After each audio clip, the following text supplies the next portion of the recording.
আজকে আমরা আলোচনা করব পরিচয় 4 নিয়ে আমরা আলোচনা করব, বাকযন্ত্র নিয়ে আমরা আলোচনা করব। তো আমরা যদি খেয়াল করে দেখি বাকযন্ত্র নিয়ে এখানে দেওয়া আছে ধ্বনি উচ্চারণ করতে যেসব প্রত্যঙ্গ কাজে লাগে সেগুলোকে বলা হয় বাকযন্ত্র বলা হয়। অর্থাৎ আমরা যখন মুখ দিয়ে কোনো ধ্বনি উচ্চারণ করি তখন আমাদের যেসব প্রত্যঙ্গ কাজে লাগে, ধ্বনি উচ্চারণ করার জন্য কাজ করে, সেগুলোকে একত্রে বাকযন্ত্র বলা হয়। মানবদেহের উপরিভাগে অবস্থিত ফুসফুস থেকে শুরু করে ঠোঁট পর্যন্ত ধ্বনি উৎপাদনে ব্যবহৃত প্রতিটি প্রত্যঙ্গ হচ্ছে বাকযন্ত্রের অন্তর্ভুক্ত।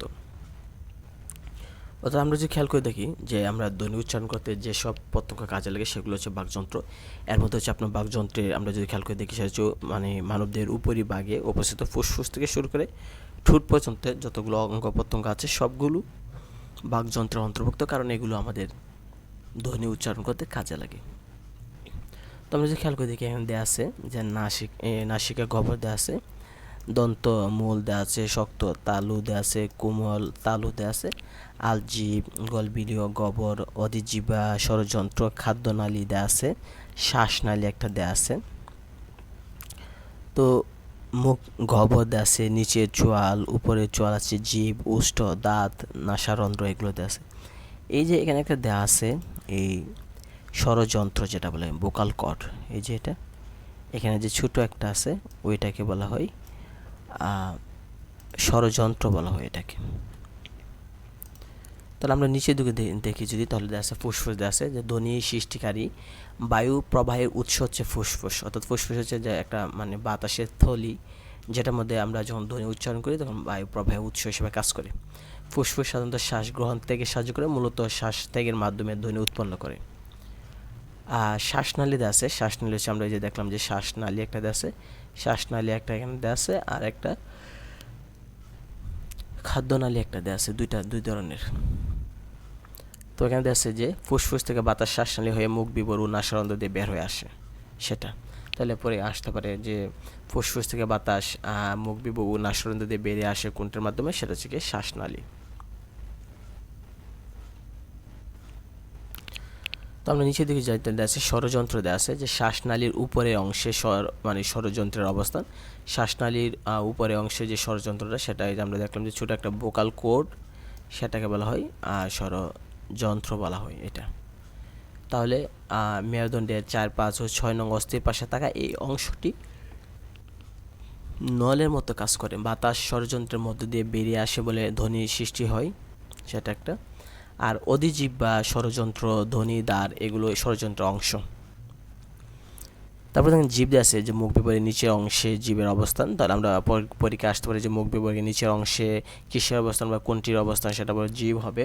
আর সবচেয়ে সচল অঙ্গ কোনটা, বাকযন্ত্রের সবচেয়ে সচল এবং সক্রিয় যদি অঙ্গ জিজ্ঞেস করে সেটা আমরা বলবো জীব। জীবের উচ্চতা অনুযায়ী সম্মুখ পশ্চাৎ অনুসারে মুখ বিবরের অবস্থান অনুসারে মুখ গহ্বরের বিভিন্ন অংশের সঙ্গে জীবের স্পর্শে প্রকৃতি অনুযায়ী ধ্বনির বৈচিত্র্য সৃষ্টি হয়।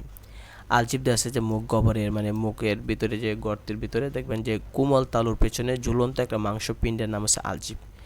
অর্থাৎ গলার ভিতরে দেখবেন একটা গর্ত করে একটা দেওয়া আছে, একটা ঝুলন্ত মাংসপিণ্ড আছে, এটা বলে আলজিভ বলা হয়। ধ্বনি উচ্চারণের সময় কোমল তালুর সঙ্গে আলজিভ নিচে নেমে এলে বাতাস মুখ দিয়ে পুরোপুরি বের না হয়ে খানিকটা নাক দিয়ে বের হয়, এর ফলে নাসিক্য ধ্বনি তৈরি হয়। তালু দেওয়া আছে মুখ বিবরের ছাদকে তালু বলে। তাহলে পরীক্ষা আসতে পারে যে মুখ বিবরের ছাদকে কি বলে, আমরা বলবো তালু বলবো। তালু কয়টা অংশ বলবো, দুইটা অংশ। কী কী অংশ, একটা কোমল, একটা হচ্ছে শক্ত। অনুনাসিক স্বরধ্বনি উচ্চারণে কোমল তালু ব্যবহার করা হয়। অনুনাসিক স্বরধ্বনি অর্থাৎ সরে সরাইয়া রস্যই দীর্ঘই যে এগুলো আছে, সরাইয়া রস্যই দীর্ঘই এগুলো আমরা যদি অনুনাসিক বা নাক দিয়ে যদি ছাড়ি, অনুনাসিক করে যদি, তাহলে সেটা বলে কোমল তালু বলে। আর কোমল তালু ও জীবমূলের স্পর্শে কণ্ঠধ্বনি উচ্চারিত হয়। তাহলে পরীক্ষা আসতে পারে যে কোমল তালু ও জীবমূলের স্পর্শে কোন ধ্বনি উচ্চারিত হয়, সেটা কণ্ঠধ্বনি। দন্তমূলের শুরু থেকে কোমল তালু পর্যন্ত বিস্তৃত অংশ বলা হয় শক্ত তালু। তালু পরীক্ষা আসতে পারে যে দন্তমূলের শুরু থেকে কোমল তালু পর্যন্ত এই যে বিস্তৃত অংশ সেটাকে কি বলে, সেটাকে আমরা বলবো শক্ত তালু বলবো।